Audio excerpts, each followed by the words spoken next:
Oh, wow. We hear you, everybody. Happy Saturday to everybody. This is Attorney Clint Paris live on Texas News Radio, reality radio where everybody could be a star. Unfortunately, my man, Sweet Pete Edwards, is not with me today. He's attending to a funeral. So, Pete, we wish you well. Condolences to you and the family. It's just weird. We've been in that season. It seems like once COVID hit, there's been this acceleration of good people leaving us too soon. So, Pete, our hearts go out to you today. And listen, I got this thing, y'all.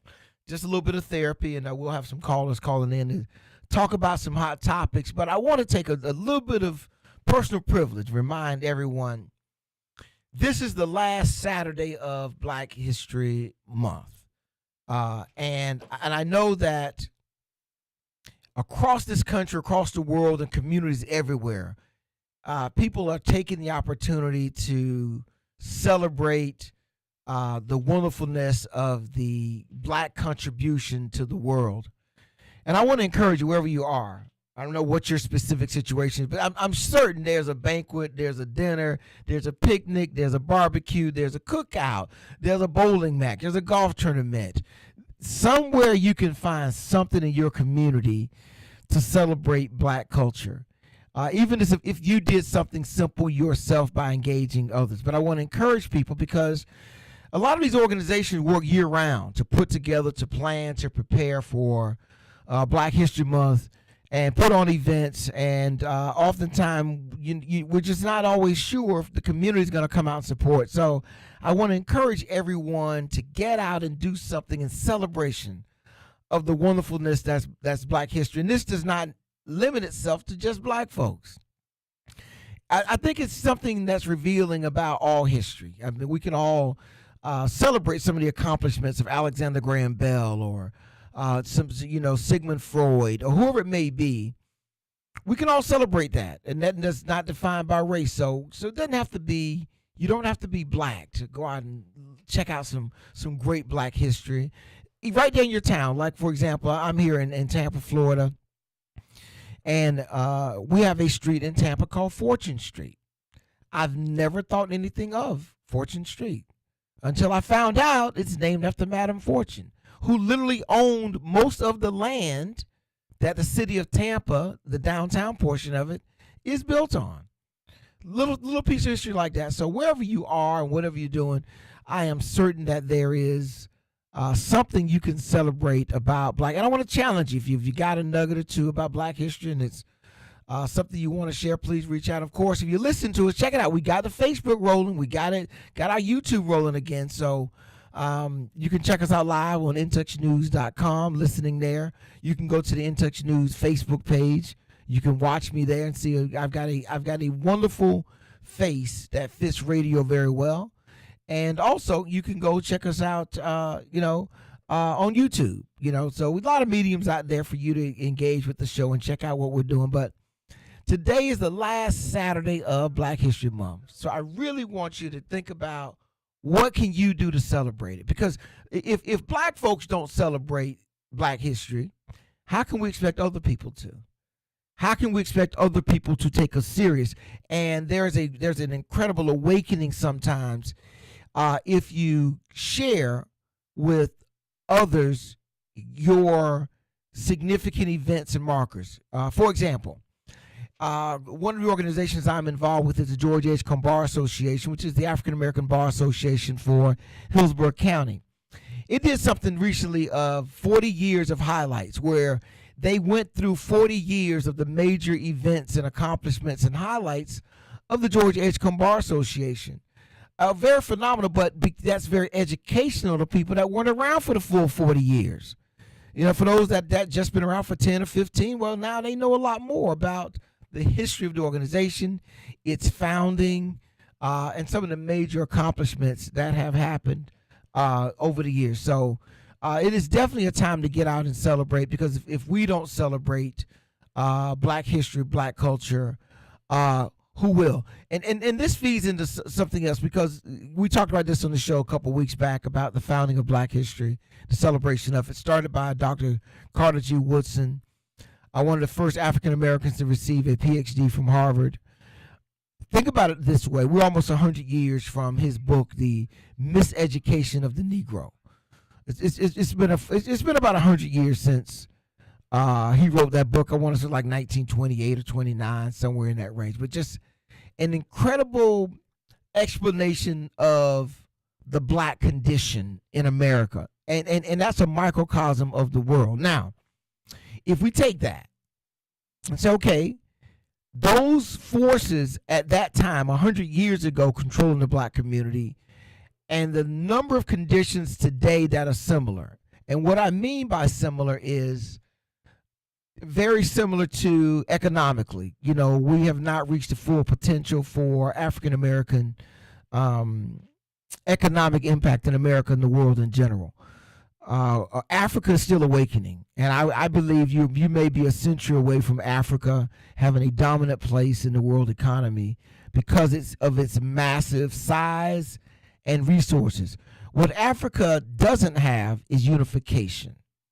See, Africa doesn't have what China has. China's unified. Africa does not have what Russia has. It's unified.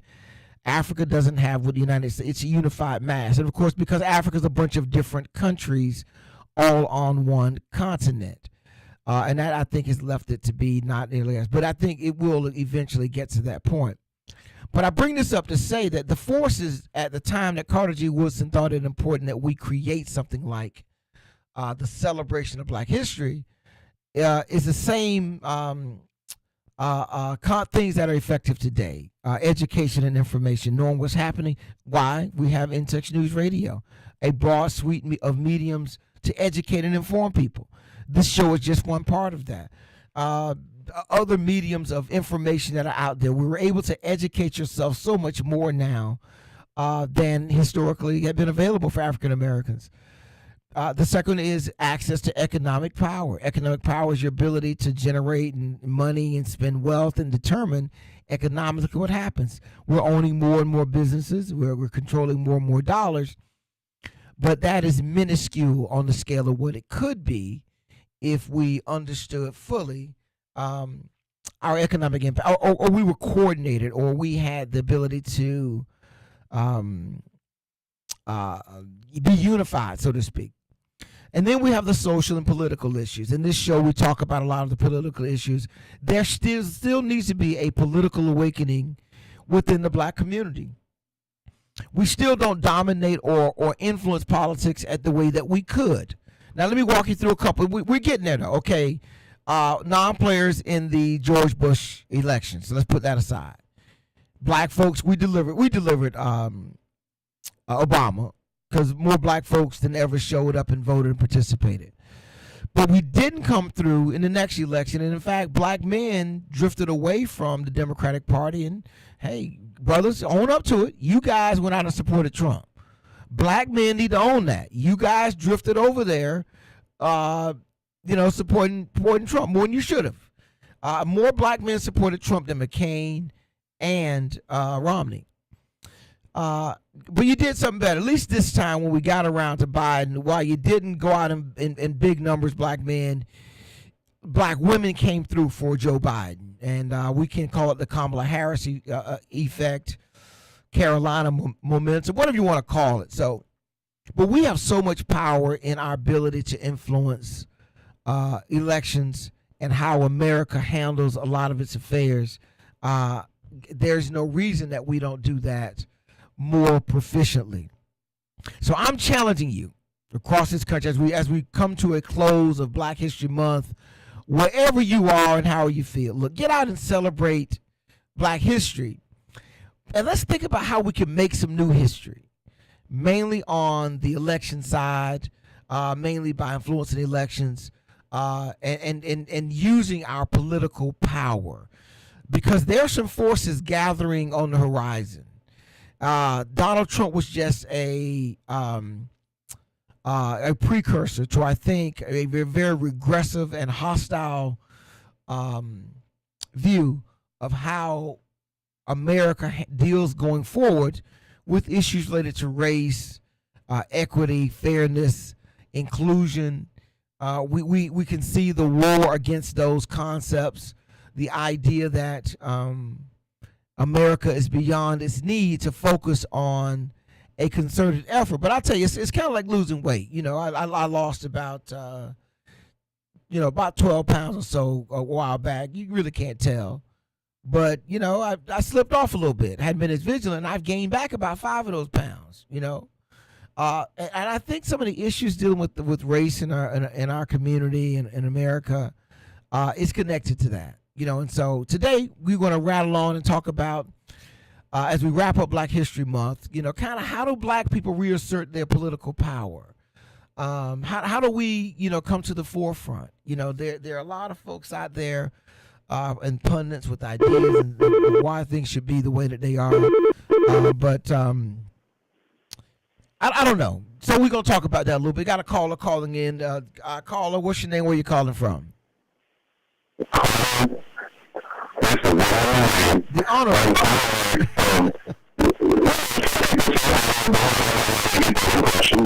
Oh, absolutely. I'm calling you from Atlanta, Georgia this morning. Okay. Switching across from the Georgia Queen. I also doing my favorite things, and I was attracted. I had to call in today because I heard you tell 2 quick lies that I wanted to correct. That's a strong thing to say with a lie. The first one is that you said you had a face made for television. I think you know where you belong for the past on radio.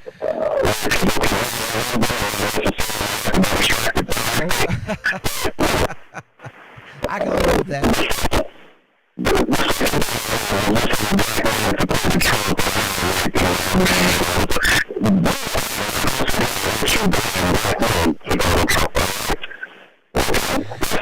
Listen,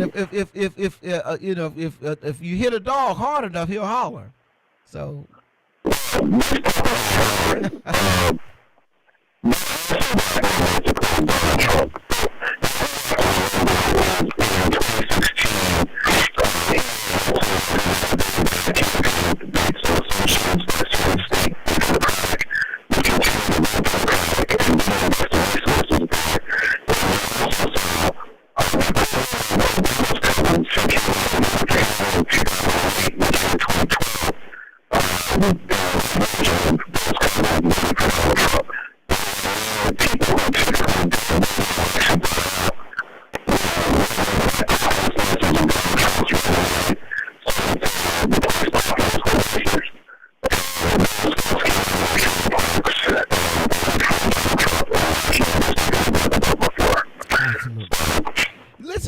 With that though, where is the enthusiasm around Donald Trump? It doesn't seem like there's the enthusiasm that I guess was around his first, and is that pretty common when you have someone who loses, kind of like a Stacey Abrams do? Now when you come back, is it harder to regain that enthusiasm?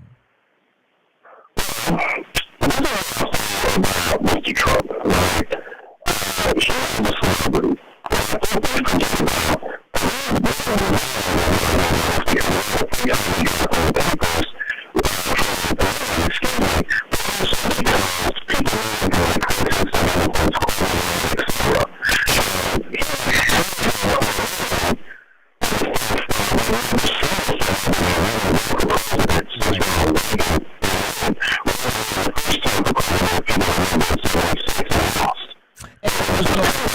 Let me say this though, but he had long converted from a entertainer to a politician way back in the 60s.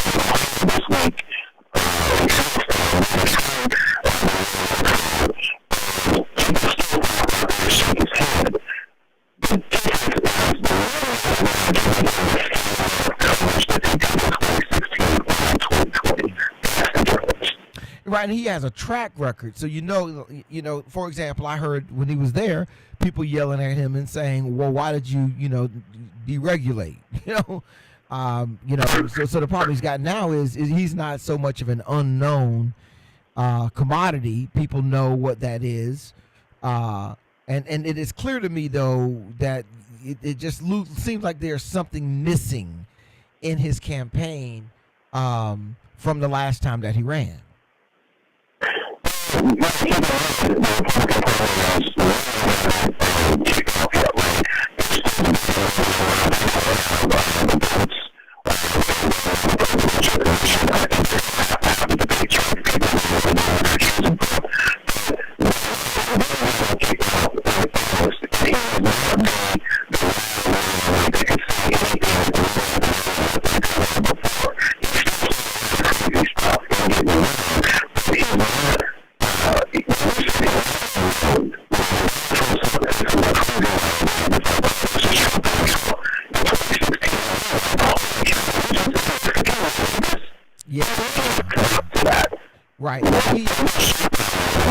Right. He also, a couple of things you said. One, Fox News is not covering like they used to because they look like they're trying to hitch their wagon to DeSantis. So they're not trying to stick. And then he has an agreement with his social media company not to be on other social media platforms. So let's say, for example, he can't. So what he's trying to do now is he'll release a statement on Trump Social or whatever it is, with the hopes that somebody will pick it up and then send it out on Twitter. But let me do this, Ed. I gotta take a quick break. Can you hang around for another little part of the segment with me? Let's do this. Skipping ATL and trying to get it crunk up there and stuff. We'll let that ride. But we're gonna take a quick break. Back on the other side. Listen, I want you to handicap out what we got going with Nikki Haley and where's DeSantis in this thing? Hang in there, everybody. This is In Touch News Radio, reality radio where everybody could be a star. We'll be right back after this quick break.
All right, we're back live on In Touch News Radio, reality radio, everybody could be a star.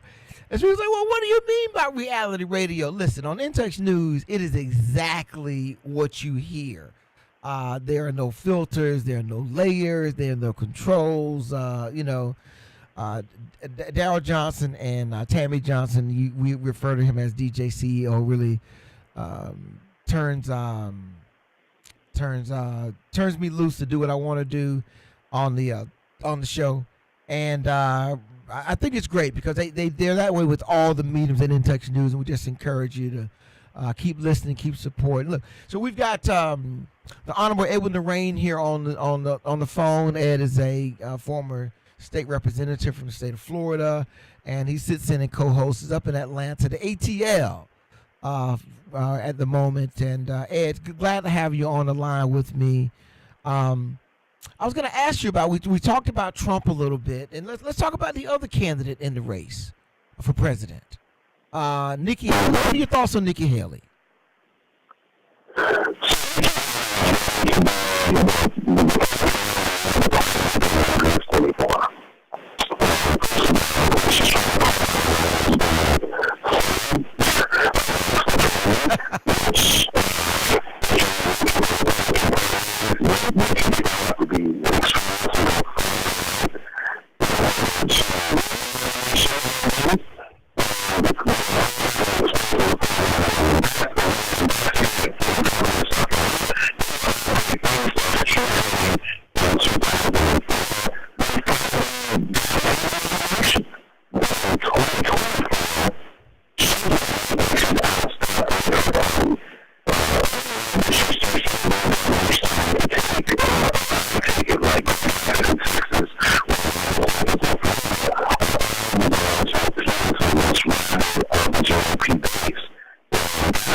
But that would imply that there still is, for her base, there is some mainstream body of Republicans left.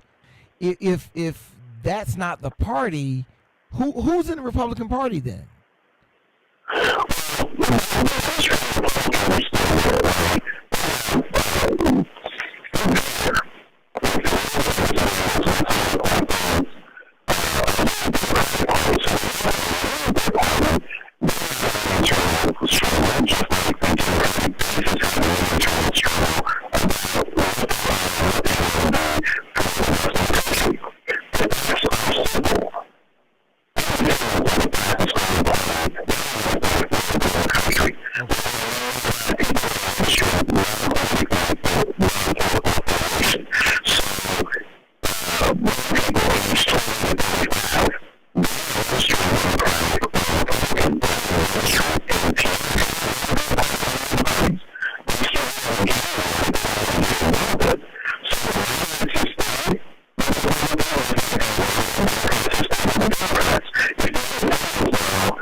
So it seems like to me you've almost got these you got writer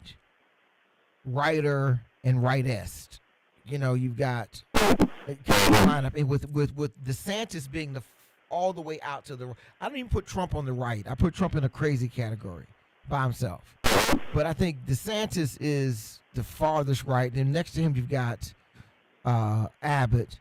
And then behind Abbott, you've got Kemp and some of those folks, and then you finally get to Nikki Haley, because I just don't know that she's gonna have the broad appeal you need deep into the Republican Party. Because one thing she's got a problem with is how does she distinguish herself from Trump without looking disloyal? She was in his administration.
You know, the magnitude of the convoluted thinking around some of the people that support Donald Trump. And they do it with a straight face. I was looking at something online, Ed, and it said there was a gathering in Texas near the site where JFK was killed. And the mass of people gathered were there to see John Kennedy Jr. That was the first part. And they were like, yeah, he's going to be at 2 o'clock. And they're in mass, sitting around, lawn chairs, food trucks. They got the whole kit and caboodle going. And they're like, and so, you know, somebody asked, well, what's he going to do when he comes? Well, he's going to announce that he's going to be Donald Trump's running mate. And I'm just putting that into context, and I say, okay, this is why you have all these phone scam people that make millions of dollars. You've got some idiotic, I think I can say that on the internet, idiotic people in this country that believe almost anything. You know how many leaps and bounds you've got to go to believe something like that? But you brought up the elephant in the room, and that is Ron DeSantis. Ron DeSantis. Your thoughts on Ron DeSantis?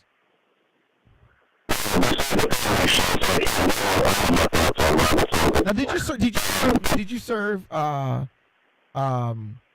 serve with Ron DeSantis?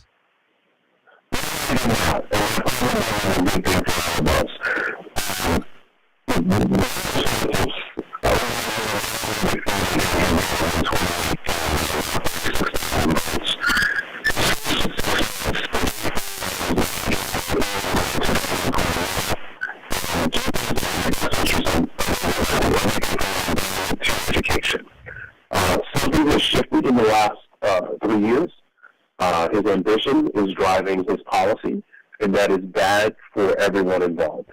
He is focused on becoming president of the United States, and I think his camp believes that the way that you do that is by being the most far-right candidate that the country has seen in 50 years, and that is by attacking people of color, attacking DE&I initiatives at state universities, at banning books, things that you haven't seen happen since the 50s in America. So, you know, I don't have very good things to say about the man. I'm very careful about what I say publicly, but, you know, I know this is all a family group here, a friends, a network of internet, and nothing you ever say on the internet ever gets repeated, right? Right, exactly. But the truth of the matter is, his ambitions are being blocked by one person, and that is Mr. Trump. Donald Trump, I promise you, even if Donald Trump somehow starts to lose steam in these primaries, and the last survey showed him leading Ron DeSantis by 4 percentage points in a nationwide poll that was done by the Club for Growth, which is a very influential conservative organization. Trump is not going to let someone that he helped become governor of Florida go on to win the Republican nomination. Well, that's how petty he is. Let me ask you about some of these things we hear coming out of Ron DeSantis. Is he just being politically astute and expedient, or these core beliefs that this, you know, some people believe certain things, and that's just what they believe. You know, that's what I'm trying to balance out. Is, you know, but then again, I have this principle that says, you know, when people tell you who they are, believe them. You know. Yeah, 100%. You absolutely should believe what you see coming out of him and his administration. This is who he is. When he was a member of Congress, he was largely unknown both in D.C. and in Florida.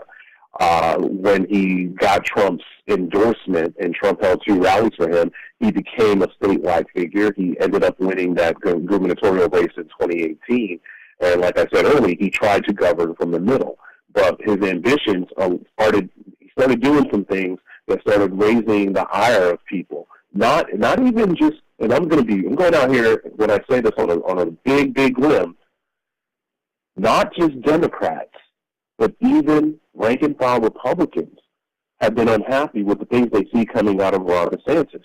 The Republican Party, which has mostly aligned itself with business interests over the last 50 years, is finding themselves dealing with governors who are basically saying, hey, I don't want your big corporate dollars, and I don't care about your corporate policies, because they tapped into the small Republican donor base that Donald Trump tapped into in 2016. Wow. So he's very anti-business in his actions, despite saying he's pro-business. Perfect. Ask Walt Disney about that. Yeah. All right, Ed, appreciate you calling in. As always, listen to the show and supporting us. Hey, you be safe on the road. Enjoy the ATL. Do a little something up there. Show you were there. And like I said, man, keep listening to the show, and hopefully we can get you back in here and co-host soon.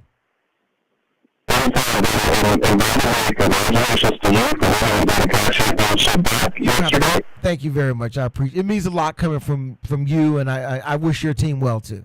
Everybody, we'll be back. Intersection News Radio, Reality Radio. Everybody could be a star. We'll be right back after these commercial messages.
All right, we're back live on Intersection News Radio, Reality Radio, where everybody could be a star. And this, I come in this stage, man, I get all excited on Saturday morning that I'm coming in. I got an hour time to talk, man, and I feel like I get to say like two words, and the hour's over. That half the stuff you want to get to and discuss, the time just flies by, so fast.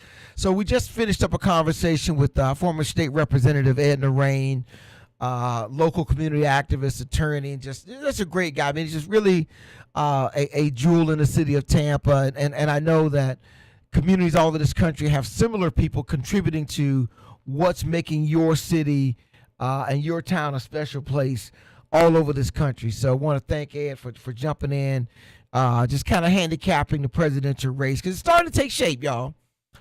It's starting to frame itself up a little bit. Nobody can doubt you got DeSantis, roaming the country, running a campaign at the time he's pretending he's not running a campaign and raising money. You got Nikki Haley now. I'm not sure what she's doing.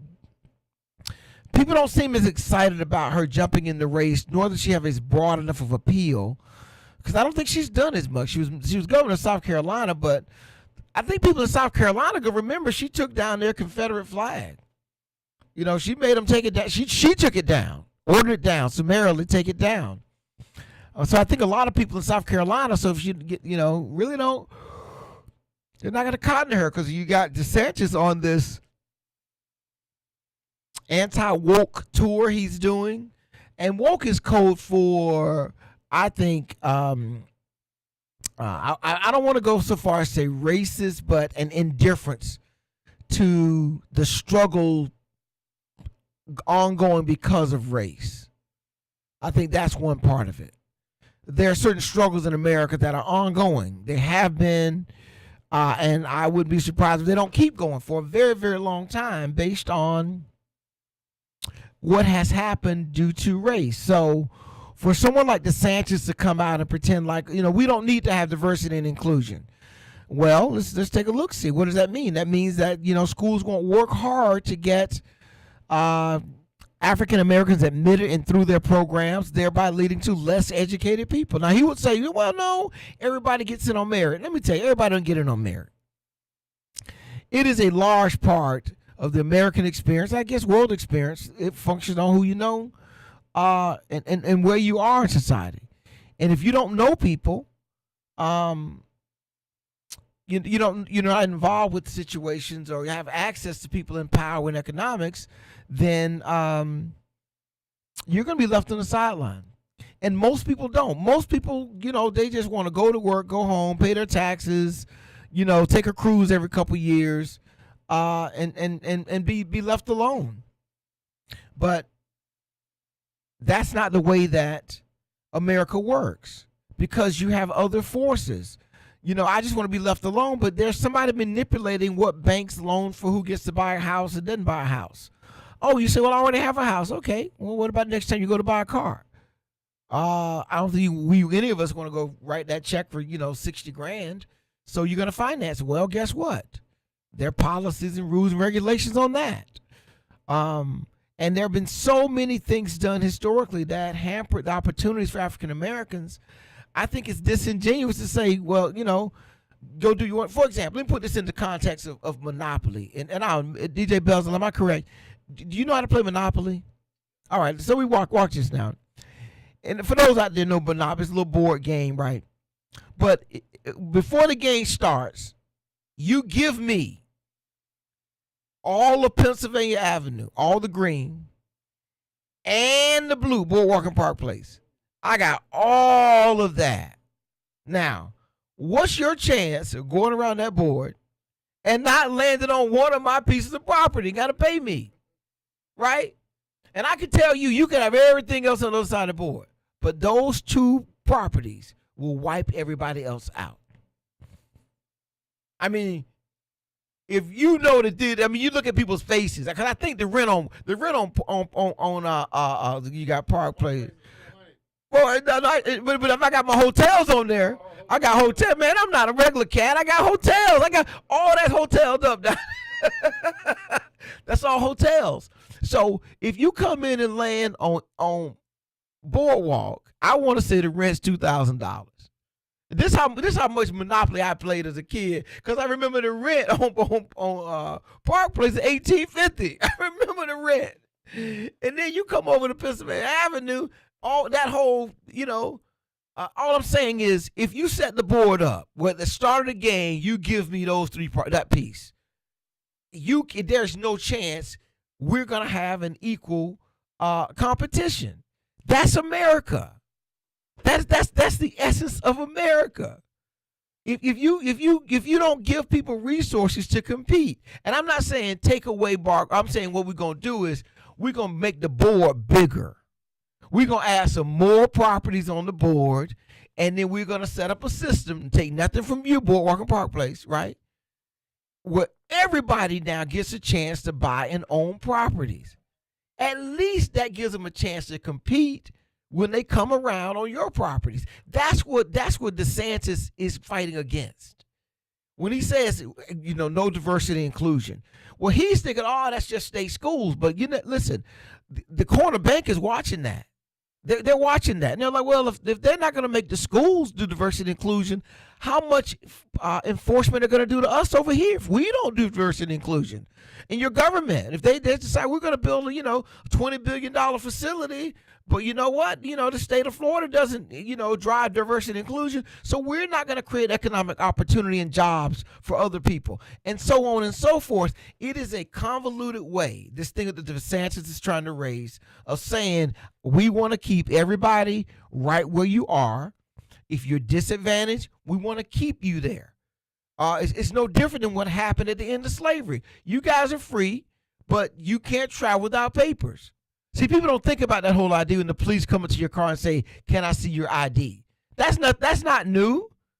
That whole idea of invading people's space and privacy and creating an authoritarian sense of control of our community, that's not new. That was intentional. And so unless you change all of the structures, creating avenues of access to all the resources for everybody, the chance that people can compete and fulfill their dream of having all that America offers is impossible. But guess what won't be happening? Check this out. Every year, come April, the government will be looking to collect my taxes, regardless of whether I've received the opportunities and benefits that those doggone tax dollars generate. See, the government has no money. Let's get down to the brass tacks. This is capitalism. We try to make it about democracy. It's really about capitalism. The government does not have any money. Bezel, your government is broke. The only money it has is my money and other taxpayers' money. And if you take my money, you can't take my money and not give me the chance to earn from that money too. You can't take my money and only give it to certain groups and segments that when the game started, you gave them Boardwalk and Park Place. And then you're going to take my little bit of money and you give them more money. But you won't let me expand the board, build more properties. And I'm not saying, and that's America. See, America is growing all the time. The pie is getting bigger. The pie is multiplying. It's expanding. And what they're trying to say is, yeah, and we're going to expand up. We're going to put more hotels on Park Place and Boardwalk. We're going to put more hotels on Pennsylvania Avenue, and say the economy is growing over here, but you're not giving me access to capital. You're not giving me access to resources. And that's diversity and inclusion. You're not giving me the chance to benefit from the basic things that make America such a place of opportunity. So DeSantis, what he's saying to you when he says anti-woke, you got to decode that. We're going to have to learn to speak DeSantis. We've learned Trump speak, right? We got to learn to speak DeSantis. When he says anti-woke, convert that to say we want you to stay just where you are. We don't want to change things, which means those people in power, they get to stay in power. Those people who are not in power, well, you suffer through. And we want to make it pretend like we don't know what's being done. This is not, and this is the crazy part about this, y'all. This is where history becomes important. This is just a repeat of history. So we had something called slavery. At the end of slavery, I know you learned your history lesson really well, DJ Bezel, as did DJ CEO. After slavery, we had something called reconstruction. You heard that word before? We had reconstruction. But let me tell you a word you didn't hear.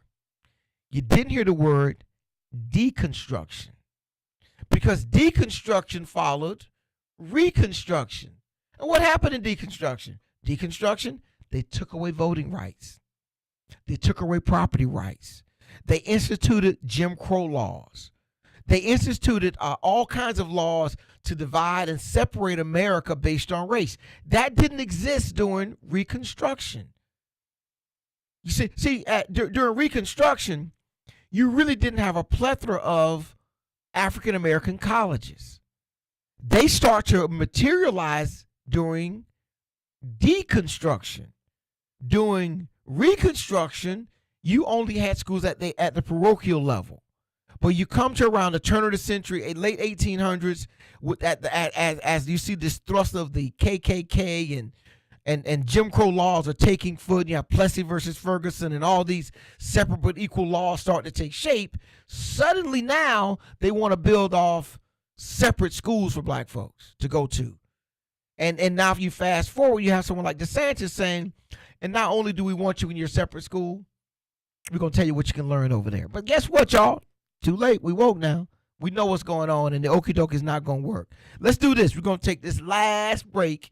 Come back on the other side. All I want to do is let me give out the phone number, 813-444-9588, 813-444-9588. If you'd like to, give me a call. We'll chat a little bit. Going to take this break, finish this thing up, get my therapy session over so I can go back out in this mean, cruel, evil world. We'll be right back after this break. Yeah, I stumbled on that.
All right, we're back live on Intex News Radio, Reality Radio. You all may have noticed, listen, I start talking about Boardwalk and Park Place and Monopoly, and my voice just kicked up a notch. And I've always taken it for granted. We played in my house. You know, the parish, we were like our own internal gang. Got 9 brothers and sisters, mix in my mama, couple friends, couple cousins. It was nothing to have 15 people in the house, you know, all sharing one bathroom. When we got the indoor bathroom, Daryl. When we got the indoor bathroom. We had that 2-seat outdoor bathroom for a long time, but we got the indoor bathroom, you know. And didn't have to make our own toilet paper. We got fancy. But anyway, the 2 games we played in my house, we didn't play no checkers, Bezel. We didn't mess no checkers. We played chess and Monopoly. And it was a knockdown, drag out. I mean, we come in there, man, you know, you've been waiting to get back on the board. It's been a while. You've been, you know, this time you get your money. Everybody want to be the shoe or the car or the horse.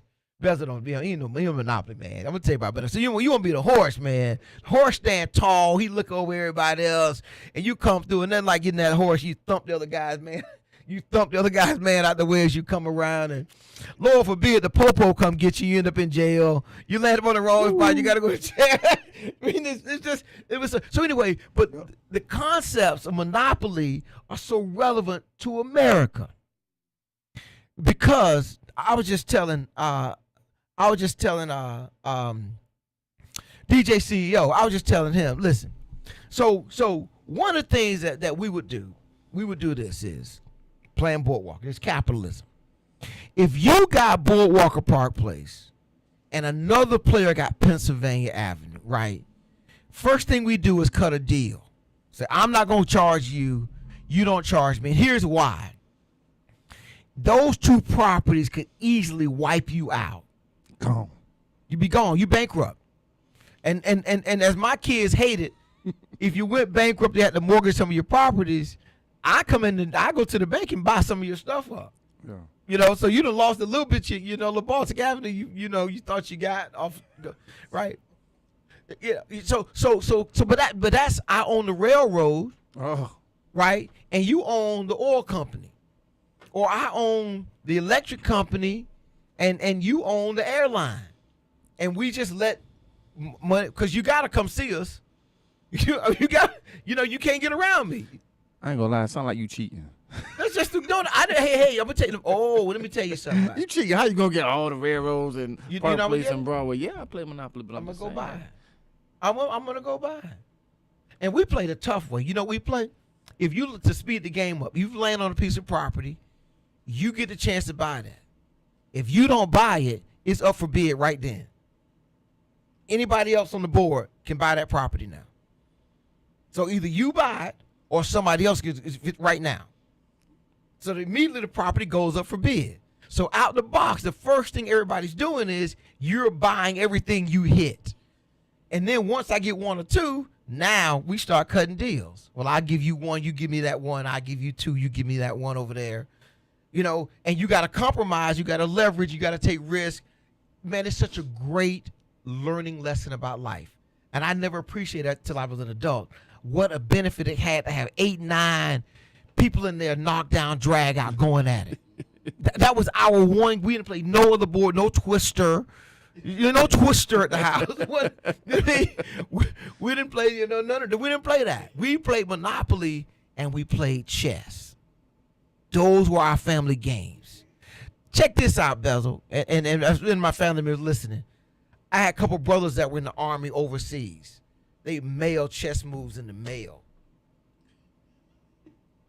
You come out of elementary school, we make a hard right for the house, you just full speed running home.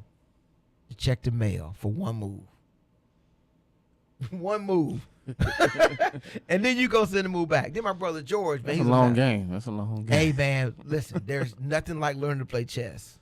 Oh, who you telling me? Nothing like if you can learn to play chess. I was on chess And team. Daryl, you can appreciate this. So we have, and I'm gonna say this when we get back to it. Anyway, if call in number real quick, go to this story, 813-444-9588. So I'm pledging Kappa, DJ Belzer. I'm online, right? And when we go online, they ask you about things you like to do, hobbies, and I play chess. They said, we got a chess master fraternity. It's 1978. He's never been beat. We're going to get you, Scroller, over there to play him, right? Legendary brother in our chapter. Legendary brother. Old Vietnam guy.